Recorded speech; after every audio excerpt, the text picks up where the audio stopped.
जैसा कि आप लोग जानते हैं, पिछले वीडियो में हम लोगों ने जो पढ़ा था उसमें क्या पढ़ लिए थे, प्राकृतिक कायिक प्रवर्धन पढ़ लिया था, यानी natural method of vegetative propagation को हम लोगों ने पिछले वीडियो में डिस्कस कर लिया है।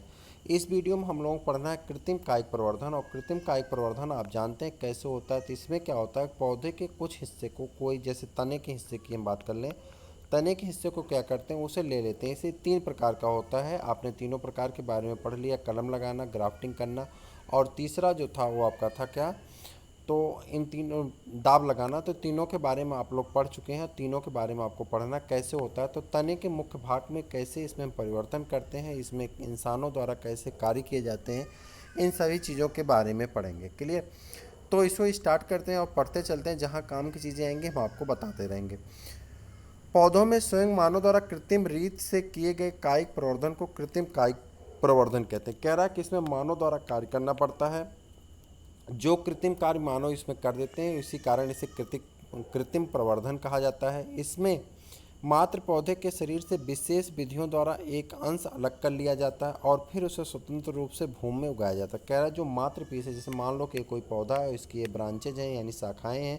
इन शाखाओं को हमने थोड़ा सा हिस्सा काट करके अलग कर लिया, यानी एक शाखाओं को हमने अलग कर लिया, किसी एक शाखा को हमने अलग कर लिया। तो यह मात्र कोशिका, जो उसकी माता कोशिका है जिससे वो पैदा हुई शाखा, वो शाखा से क्या हुआ, अलग हो गया, यानी अपने माता कोशिका से, वो माता पौधे से वो अलग हो चुकी शाखा। जिन पौधों के बीज बनने अथवा बीजों के अंकुरित होने में कठिनाई होती है, उनमें कृत्रिम कायिक प्रवर्धन अधिक उपयोगी सिद्ध होता है। कह रहा है ऐसे पौधे जिसमें बीज नहीं बनती है, या तो अगर बीज बनती भी है तो बहुत दिक्कत से वो अंकुरित होती है, इसमें कायिक प्रवर्धन ज़्यादा उपयोगी होता है। यह निम्नलिखित विधियों द्वारा किया जाता है। जैसे कि सबसे पहली विधि कौन है, कलम लगाना। कलम लगाने का मतलब होता है, आपने अपने घरों पे अगर गुलाब लगाया होगा, कभी गुड़हल लगाया हो, तो आपने देखा होगा कि जैसे एक पौधा है, इस पौधे की ये शाखाएं निकली होती हैं, तो इस शाखाओं को क्या काम करते हैं, आप एक को तोड़ लाते हैं या काट करके उठा लाते हैं। इस शाखाओं को, ऐसे बड़ी सी शाखा, इसको पहले इधर से कट कर देते हैं, फिर इधर से कट कर देते हैं। ठीक, ये छोटा सा हिस्सा बचता है, जो हिस्सा ये बचा हुआ है, यानी इस हिस्से को जिसको हम अभी लेबल करने जा रहे हैं, ये बचे हुए हिस्से को आप क्या काम करते हैं, ले जा कर के मिट्टी में, सॉइल मान लेते हैं, यहाँ पे सॉइल प्रिपेयर है आपकी, और इसी प्रिपेयर सॉइल में आपकी जो मिट्टी तैयार है, इसी में इस पौधे की आप क्या कर देते हैं, रोपाई कर देते हैं। हल्का सा तिरछा लगाते हैं, जिससे इसमें आसानी से कक्षस्थ कलिकाएँ, यानी इसमें जड़ तना विकसित हो जाए, और वही विकसित होकर के नए नए पौधे का निर्माण कर देता है, यानी नए पौधे का निर्माण कर देता है। अब आप किसी पौधे को बिना नष्ट किए उसकी एक शाखा तोड़ करके, एक डाली तोड़ करके 10, 12, 20 पौधे आराम से तैयार कर सकते हैं। तो यहाँ पे इस प्रकार से कहाँ होता है, कैसे होता है कटिंग, तो इसको देखते हैं। सबसे पहले अगर आपने देखा होगा, कभी गन्ने की खेती को देखा होगा, तो ये गन्ना है, सपोज कर लेते हैं गन्ने का हिस्सा है, और इस गन्ने के हिस्से में जो इसकी आइज होती है, ये अपोजिट डायरेक्शन में होती है। आपने देखा होगा कि विपरीत दिशाओं में पाई जाती हैं। ये छोटे छोटे प्लेटलेट से ढकी होती हैं, जो लीफलेट कहलाते हैं, इससे ढकी होती हैं। और कवर होने के बाद क्या होता है कि अब इसको हमको कट कर लेते हैं। अब इससे हमको एक फ़ायदा और होता है, जो सड़ा गला हिस्सा होता है, जो ख़राब हिस्सा होता है, डिजीज वाला हिस्सा होता है, उस हिस्से को हम आसानी से अलग कर सकते हैं, निकाल सकते हैं। जिससे फ़ायदा क्या होता है, हमारे पास जो पौधा तैयार होता है वो अच्छे तरह का पौधा तैयार होता है। तो कह रहे हैं कि यहाँ पे क्या क्या विधियाँ होती हैं, चलिए अब पढ़ लेते हैं, इसको देख लेते हैं। यहाँ पे कह रहा है कलम लगाना। कलम लगाना में क्या होगा, जैसे कि गुलाब, गुड़हल, गन्ना, नींबू, क्रोटन, बिगिनविलिया, ठीक है, अनार, अंगूर, कनेर, ये जो चीज़ें ब्लैक, बोल्ड ब्लैक से लिखी गई, ये आराम से आप जानते हैं, इन पौधों को आपने देखा भी होगा। आदि पौधे इसी विधि द्वारा उगाए जाते हैं। कलम से अभिप्राय कक्षस्थ कलिकाओं युक्त तनों के टुकड़े से है। इस विधि में पुराने स्वस्थ तनों या शाखाओं के 20 से 30 सेंटीमीटर लंबे टुकड़े काटकर अनुकूल वातावरण में भूमि में आधे गाड़ दिए जाते हैं। मैंने बताया ना कि आपको आधा टुकड़ा भूमि के अंदर होगा, आधा टुकड़ा भूमि से बाहर होगा, गाड़ दिए जाते हैं। कुछ समय पश्चात भूमिगत तनों के पूर्वसंधियों से अपस्थानिक जड़ें निकल आती हैं तथा इसी स्थान से कक्षस्थ कलिकाएं विकसित हो जाती हैं, जो वृद्धि करके नए पौधों को जन्म देती हैं। कलमों को जल की अधिक आवश्यकता होती है। कह रहा है जब आप कलम करते हैं तो उसे जल की बहुत ज़्यादा आवश्यकता होती है। इसी कारण ज़्यादातर इसे बरसात के दिनों में किया जाता है। हालांकि नर्सरी में इसे 12 महीने किया जाता है, क्योंकि वहाँ पे उस तरह का मेथड वो लगाए रहते हैं जहाँ पे टेम्परेचर को मेंटेन कर लेते हैं और वाटर को भी वो लगातार अपना फुहारे के मेथड से देते रहते हैं। तो वहाँ पे एक आर्टिफिशियल मीडियम तैयार कर लेते हैं, तो उस आर्टिफिशियल मीडियम में वो आराम से नर्सरी जो होती है वहाँ पे विकसित करते रहते हैं। गुलाब तथा गुड़हल की कलम भूमि में कुछ तिरछी लगाई जाती है। कुछ बिरले पौधों के जड़ तथा पत्तियां कलम जड़ एवं पत्तियों की कलमें भी लगाई जाती हैं। कह रहा कुछ ऐसे पौधे भी होते हैं जिसमें जिनकी जड़ और पत्ती को भी कलम के रूप में उपयोग किया जाता है। क्लियर।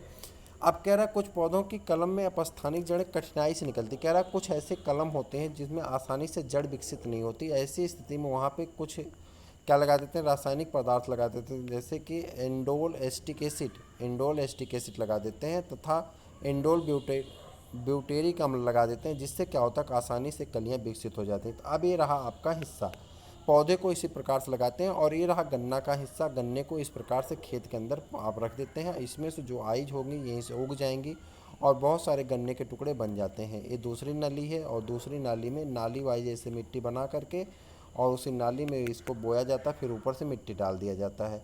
उसी प्रकार से इसको मिट्टी में ढक देते हैं और कुछ दिन में पौधा विकसित होकर के नया पौधा बना लेता है। के घोल में डुबो कर लगाते हैं। कह रहा कुछ पौधों के जो आसानी से नहीं विकसित होते हैं उनको इंडोल एस्टिक एसिड में घोल में भिगो करके लगाते हैं, जिससे उसमें आसानी से जड़ें विकसित हो जाती हैं और वह आगे की तरफ बढ़ती रहती हैं। इन पदार्थों में आक्जिन कहते हैं, इन पदार्थों में आक्जिन नामक हार्मोन पाया जाता है जो उसे विकास के लिए मददगार होता है। रोपण या पैबंद लगाना, जिसे ग्राफ्टिंग करना कहते हैं। ग्राफ्टिंग करने का मतलब होता है कि इसको हम इसलिए करते हैं ताकि जो हमारे खराब नस्ल के पौधे हैं उन्हें हम आसानी से चेंज कर सकें। अब करना क्या है, उन्हें बदलाव कैसे करना। जैसे सपोज करिए कि आपके पास एक पौधा है, आम की बात कर लेते हैं, आम का सीजन भी है तो आम की बात कर लेते हैं। यहाँ पे आम के लिए आम का एक पौधा है जिसकी पत्ती जिसका जो फल है बहुत मज़ेदार है, यानी फल बहुत अच्छा है। और यहाँ पे एक आम का पौधा है, ये इसका फल उतना अच्छा नहीं है लेकिन इसकी लकड़ी सही है, इसमें रोग नहीं लगते हैं, तो ये रोग फ्री है। लेकिन यह जो पौधा है इसका फल अच्छा होता है, हल्का सा रोग ग्रसित होता है, इसकी लकड़ी अच्छी नहीं होती, इसका विकास कम होता है लकड़ी का। ऐसी स्थिति में हमको चाहिए कि इसकी लकड़ी मिल जाए। हम इंसान हैं ना, तो हम स्वार्थ की चीज़ें ढूंढते हैं, तो हम चाहेंगे कि यहाँ से लकड़ी अच्छी मिल जाए और यहाँ से फल भी अच्छा मिल जाए। लेकिन हमें दो पौधा भी ना लगाना पड़े, यानी हमें एक ही साथ दोनों चीज़ें मिल जाए, पौधा भी अच्छा मिल जाए, लकड़ी भी अच्छी मिल जाए और फल भी अच्छा मिल जाए। इसके लिए हम क्या काम करेंगे, इसका फल वाला हिस्सा जिस पे फल लगेगा यानी शाखाओं का हिस्सा काट करके इस पे जोड़ देंगे। तो अब क्या हुआ, नीचे तो जड़ का हिस्सा तना विकसित होता जाएगा और आगे जा कर के नई नई शाखाएँ जो बनती हैं इसकी बन जाएंगी। तो इस प्रकार से हम अपनी खराब नस्ल के या घटिया नस्ल के पौधों को सुधार सकते हैं। अब यहाँ काम की बातें देखते हैं जो दिया गया है।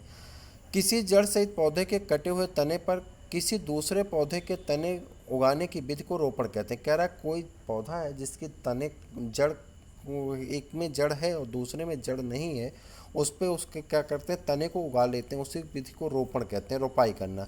अब इसमें एक चीज़ याद रखना कि किसी भी पौधे का रोपण उसी के जात के पौधे के साथ किया जाता है। जैसे आम का आप करेंगे तो आम के जात के ही पौधे होंगे, या अमरूद का करेंगे तो अमरूद का ही पौधा होगा, ठीक है। कटहल का करेंगे तो कटहल का पौधा होगा। ऐसा नहीं है कि आपको आम में अमरूद जोड़ दें, अमरूद में आम जोड़ दें, ऐसा नहीं होता है। इस विधि में किसी घटिया नस्ल के पौधे की टहनी काट कर उस पर किसी अच्छे नस्ल के पौधे की या उसी मोटी टहनी या कलम काट कर लगा दी जाती। घटिया नस्ल के पौधे को जिस पर कलम लगाई जाती है स्टाक कहते हैं। कह रहा जिस पर कलम लगाई जाती है उसे क्या कहते हैं, स्टाक कहते हैं। जिस पर कलम लगाते हैं उसे क्या कहते हैं, स्टाक कहते हैं, याद रखिएगा। और अच्छी नस्ल वाला पौधा जो कि कलम पे लगता है उसे क्या कहते हैं, सियान कहते हैं, ठीक है। ये देखिए सियान का हिस्सा जो कलम पे लग रहा है और जो नीचे का हिस्सा है उसे क्या कहते हैं, स्टाक कहते हैं। क्लियर। अब आगे बढ़ते हैं। दोनों पौधों के कटे हुए भागों को जोड़कर धागे या सुतली से बांध देते हैं। तत्पश्चात जोड़ के चारों ओर मोम या नम मिट्टी का लेप कर देते हैं, जिससे घाव से वाष्पीकरण ना हो सके तथा जीवाणु कवक इत्यादि घाव में प्रवेश ना कर सकें। नहीं तो वहाँ पे पौधा क्या होगा, सड़ जाएगा और आपका उगेगा नहीं, जुड़ेगा नहीं। लगभग 1 महीने के पश्चात दोनों के ऊतक जुड़ जाते हैं। इस प्रकार नए पौधे का निचला भाग घटिया नस्ल का तथा ऊपरी भाग बढ़िया नस्ल का हो जाता है। चूँकि पुष्प फल आदि ऊपरी भाग में लगते हैं तथा इन दोनों में लगने वाले फल अच्छी नस्ल के होते हैं। रोपण करते समय भूमि में लगे पौधे स्टॉक की समस्त कलियां काट दी जाती हैं, जिससे केवल अच्छी जात के पौधे सियान की ही कलियां बढ़ने लगती है। इस विधि के माध्यम से आप सफलतापूर्वक गुलाब, सेब, नाशपाती, नारंगी, नींबू, बेर, आम इत्यादि का संवर्धन कर सकते हैं। रोपण एक ही जाति यानी अथवा दो या दो जैसी जातियों के रोपण एक ही जात अथवा दो एक जैसी जात के दो पौधों में संभव है। आम का अमरूद अथवा अमरूद का बेर के साथ रोपण नहीं किया जा सकता, जैसा कि मैंने आपको शुरू में बताया। किसी पौधे का रोपण उसी पौधे के साथ करेंगे, आम का अमरूद के साथ या अमरूद का आम के साथ नहीं कर सकते हैं। इसके विपरीत सेब अथवा नाशपाती का रोपण कर सकते हैं, लेकिन इसके विपरीत दोनों एक ही वैरायटी के लगभग पौधे, एक ही कुल के पौधे हैं, तो सेब पर सेब अथवा नाशपाती का भी रोपण कर सकते हैं। क्लियर। तो इस प्रकार से आपने इस विधि को देख लिया। अब यहाँ पे जो जीन विधि है और यहाँ पे बाकी जो बगल विधि, फांट विधि, कसा विधि, ठीक है, शाखा बंधन इत्यादि आपके कोर्स में नहीं है। आपके कोर्स में डायरेक्ट ग्राफ्टिंग दिया गया है और आप ग्राफ्टिंग के बारे में पढ़िए। पढ़ने की आपकी इच्छुक हैं तो आप इसको पढ़ सकते हैं, लेकिन इसमें आपको वक्त गंवाने से अच्छा है कि आपको जो जानना था उस चीज़ों के बारे में ही जाने तो ज़्यादा उचित होगा। क्लियर। बुक है तो बुक में सभी चीज़ें दी गई रहती हैं, तो बुक में सभी चीज़ों को पढ़ेंगे तो फिर कोर्स आपका पूरा उतना आसानी से नहीं होगा, आपको बहुत ज़्यादा अथक परिश्रम करना पड़ेगा। दाब लगाना के बारे में बात करते हैं। इस विधि में पौधों के भूम के निकट वाली शाखा जहाँ भूम को छूती है, तीसरी विधि आपकी जहाँ भूम को छूती है वहाँ पर, अब बुक के अकॉर्डिंग पाँचवीं, लेकिन आपके अकॉर्डिंग क्या है, तीसरी विधि है, हमने दो विधि को छोड़ दिया बीच में। छूती उस पर उसकी छाल चाकू से हटा देते हैं। अब इस शाखा के नीचे झुकाकर भूमि के अंदर लकड़ी की पिन द्वारा इस पर बांधते हैं। देखिए ऐसा कुछ करने की आवश्यकता नहीं है। जैसे मान लेते हैं कि एक आपका पौधा है और इसकी मिट्टी क्या हुई, ऐसे ही नीचे गिर गया, पौधा की टहनी ऐसे नीचे गिर जाती है। जब गिर जाता है तो धीरे धीरे फिर बढ़ने लगता है, फिर उठने भी लगता है। ठीक बरसात और साथ में ऐसा होता है, जब ये उठने लगता है तो खुद ही इस पर बरसात से मिट्टी बह करके आ जाती है। मिट्टी बह के आती है तो इसको खुद दबा देती है। लेकिन कभी कभी क्या होता है, जब आपको जानबूझ के करना है तब आपको पिन लगानी पड़ेगी। लेकिन बरसात के दिनों में आप देखे होंगे कैसे पौधा गिर जाता है, पौधा गिरने के बाद उसकी ऊपर की शाखाएं तो फिर उठ जाती हैं, लेकिन नीचे की शाखाएं उठ नहीं पाती हैं, जहाँ पर मिट्टी आ जाती है और यहीं से जड़ विकसित हो जाती है। फिर इसको हम पेरेंट बॉडी से क्या करेंगे, अलग कर देंगे। जब इसको पेरेंट बॉडी से अलग कर देते हैं, जो इसकी मात्र कोशिका, इसकी मात्र पौधा है, उससे अलग कर देंगे तो एक नया पौधा यहाँ पे विकसित हो जाता है। क्लियर। इस प्रकार से तो कह रहा अब इस शाखा को नीचे झुकाकर भूमि के अंदर लकड़ी की पिन द्वारा इस पर दबाव लगाते हैं और कटा हुआ भाग भूमि के अंदर रहे। इस भूमि के उस भाग को बराबर सींचते रहना चाहिए। कुछ दिनों के पश्चात कटे हुए भाग में अपस्थानिक जड़ें निकल आती हैं। अब इस शाखा को इसके मात्र पौधे से काट कर अलग कर देते हैं। इस प्रकार एक नया पौधा बनकर तैयार हो जाता है। जिन पौधों की निचली शाखाएं भूमि तक नहीं पहुंच पाती, उनके नीचे मचान बनाकर उस पर एक गमला रख करके, अब गमले की शाखा कह रहा है कि मतलब अगर उस पौधा नीचे नहीं पहुंच पा रहा है तो उस पर आप ऊपर ले जा करके ऊंचा मिट्टी का ऊंचा पार्ट बांधेंगे और उसी को ऊपर ले जा करके उसको लगा देंगे, जिससे उसमें क्या होगा, इसके पश्चात उसमें जड़ें विकसित हो जाएंगी, उसको अलग कर लेते हैं। इस प्रकार से इसमें किसका आप कर सकते हैं, सेब का, नाशपाती का, चमेली, बेला, नींबू, अंगूर इत्यादि का पौधा आप विकसित कर सकते हैं। अब आपका जो हुआ एक तरह से आपका आर्टिफिशियल यानी कायिक प्रवर्धन का जो कृत्रिम भाग था वो आपका पूरा होता है। बाकी जो यहाँ पे बंद लगाना या गुटी बांधना ये भी आपके कोर्स में नहीं है। ठीक। कायिक प्रवर्धन से लाभ के बारे में पढ़ते हैं। कायिक प्रवर्धन से लाभ जब पढ़ेंगे तो कायिक प्रवर्धन द्वारा पौधों की निम्न जातियों से उत्तम जातियों का विकास किया जाता है। कह रहा है कि इससे नई जातियों से उत्तम जातियों का विकास करते हैं, जैसा कि आपने अभी ऊपर देखा। केला, अंगूर, अनानास, केला, अंगूर, अनानास, गन्ना आदि के बीज कठिनाई से एवं देर से बनते हैं। अतः इन पौधों की उत्पत्ति केवल कायिक प्रवर्धन द्वारा ही की जाती है। पौधों की उत्पत्ति निश्चित होती है। लैंगिक प्रजनन की भांति पौधों की इस विधि में भी बाह्य साधनों पर निर्भर नहीं रहना पड़ता है।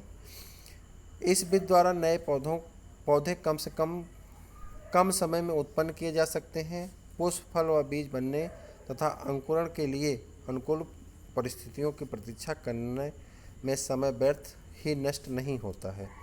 इस विधि के पौधों को पुष्प उत्पन्न करने व परागण के लिए आवश्यक पदार्थ उदाहरण जैसे कि सुगंध, मकर, चटकीले रंग इत्यादि उत्पन्न करने में ज़्यादा समय नष्ट नहीं करना पड़ता। यानी सब मिला जुला के आपके समय की बचत करता है, आसानी से बहुत ज़्यादा मात्रा में उत्पन्न किया जा सकता है, बहुत ज़्यादा तैयार हो जाता है। तो ये सब इसके लाभ होते हैं जिसमें हम रोगों से मुक्त पौधे को उत्पन्न कर सकते हैं। यही सब आपके इसके लाभ हैं। इसके हानियाँ क्या है इसके बारे में भी देख लेते हैं। इस विधि द्वारा नए पौधे दूर दूर तक नहीं फैल पाते तथा मात्र पौधे के समीप ही उत्पन्न होते हैं। फलस्वरूप इन्हें भोजन, जल और वायु पर्याप्त मात्रा में नहीं मिल पाती अतः इनकी वृद्धि ठीक से नहीं हो पाती। जब एक जगह बहुत सारे पौधे हो जाएंगे तो उसमें कंपटीशन होने लगता है, इस स्थान को लेकर के, न्यूट्रिएंट मतलब पोषक तत्वों को लेकर के, धूप को लेकर के, ये प्रॉब्लम इसमें खड़ी होती है।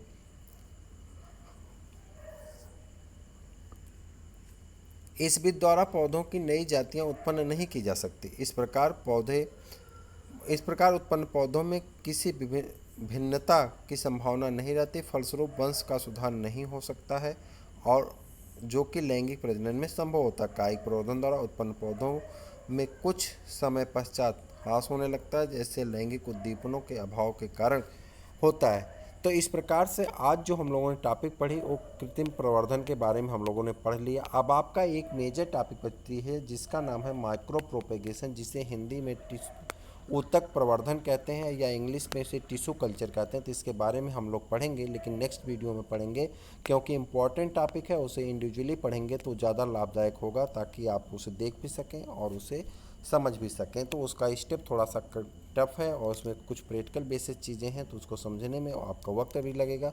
तो आज की क्लास यहीं पे ओवर करते हैं, फिर हम लोग मिलते हैं किसी और वीडियो में। तब तक के लिए इजाज़त दीजिए। नमस्कार।